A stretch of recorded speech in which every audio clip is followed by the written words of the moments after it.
আসসালামু আলাইকুম। ওয়ালাইকুম আসসালাম। তো হুজুর আপনার নাম? আমার নাম হলো মোহাম্মদ হাজী আব্দুল রশিদ। জি। তো আপনি যে গাছবাড়ি এতিমখানা মাদ্রাসার কি হন? বর্তমান আর কি আগে বোধ আপনি এই বছর থেকে আবার আমি বানাতে প্রিন্সিপাল দিলাম। সিদ্ধান্ত নেওয়া হয়েছে এখন বানাতে প্রিন্সিপাল হয়েছে। জি, তাহলে আপনি এই এতিমখানার প্রেসিডেন্ট। এই মাদ্রাসাটা কিভাবে চলতেছে এই জায়গার মধ্যে? আমাদের বর্তমানে এই দেশের সারা ঠান্ডার কিছু চলতেছে মোটামুটি মাত্র ছাত্র আছে বহু এই ছাত্ররা তার খাউন ফিরে দেওয়া হচ্ছে তা হচ্ছে বই যা লাগে কিতাবপত্র সব ফিরে দেওয়া হচ্ছে এইভাবে বর্তমান ছাত্ররা আছে চালানো হচ্ছে।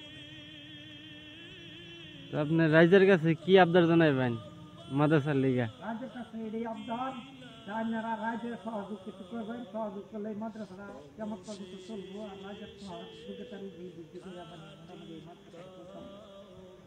জি, কত বহুত মানুষের কয় কি মাদ্রাসাটা নাই এই জায়গার মধ্যে। আর বর্তমান যারা নাই করে লাগে আপনারা আয়া চেক করবেন মাদ্রাসা আছে না না আছে চেক করে দেখে তারপরে তো বিশ্বাস করবো মাদ্রাসা বর্তমান আছে চালুই আছে। জি, এই যে মাদ্রাসা যে বিল্ডিং এর কাম হইতেছে এটা কোন দিক থেকে শুরু হয়েছে এটা? বিল্ডিংয়ের কাম মানে 2-3 বছর আগেই মানে লিন্ডা করে তো হয়তো নিচে তারপরে এই বছর থেকে আর কি বর্তমান খালি সময়তে 43 কাম সব হয়ে গেছে এগুলো 3 মাস বসছে। তো আপনি রাইজের কাছে কিছু আবদার জানাবার পারেন কি? রাজ্যের কাছে আবদার আমার এটাই যে রাজ্যে সহযোগ করবেন যে এই মাদ্রাসাটা হওয়া বানাতে যে কেমন পর্যন্ত চালু হওয়া রাজ্যে যদি কিছু সহযোগিতা করতে বানাতে আমরা নিশ্চয়ই বিল্ডিংয়ের কাম আরম্ভ হইতেছে বিল্ডিংয়ের কামটা করতে সহজ হবে।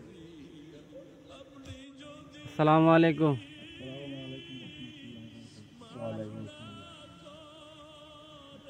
তো হুজুর আপনি মাদ্রাসার কি হন? আমি মাদ্রাসা মানে আমার বর্তমানে এই বানাইছি আমার সেক্রেটারি বানাইছি আর কি সবার ভিতর মাদ্রাসার সভাপতি আছে আছে আর কি। যে আমরা শুনছি এই মাদ্রাসা বলে একদম বিনামূল্যে কোনো টাকা পয়সা ফিস কোনো লাগে না। কিছু লাগে না আমি ছাত্র দিন ছাত্র বিনামূল্য করবো খাওয়া দাওয়া সব ফ্রি কাপড় চোপড় কিতাব কিতাব না লাগে সম্পূর্ণ ফ্রি হবো আপনারা ছাত্র দিন। তো যে আপনারা যে বিনামূল্যা সিস্টেমটা যে চালাইতেছেন তো এই ফান্ডটা কই থেকে আইতেছে? ঠান্ডা কালেকশন করা হইতেছে রাজ্যের তরফ থেকে আইতেছে রাজ্য দিতেছে রাজ্য না দিলে কেউ যায় না সম্পূর্ণ কিছু রাজ্য দান করতেছে ওই দান আমরা এখানে করতেছি। মাদ্রাসাটা কত বছর হচ্ছে এই জায়গা চলতেছে? ওইতে মাদ্রাসা যাবতীয় 10 বছর দিয়ে নাকি বেশি বড়। তো মাদ্রাসারে যে আমি শুনছি একটা কাম বলে নতুন করে স্টার্ট দিয়েছেন। কাম হয় বিল্ডিংয়ের কামটা আরম্ভ হয়েছে তিরালি হয়েছে অনেক খোঁড়াখাড়ি খাট ঢালানি কাজ হয়েছে এটার জন্য কালেকশন করা হয়েছে আপনারা সবাই একটু সহযোগিতা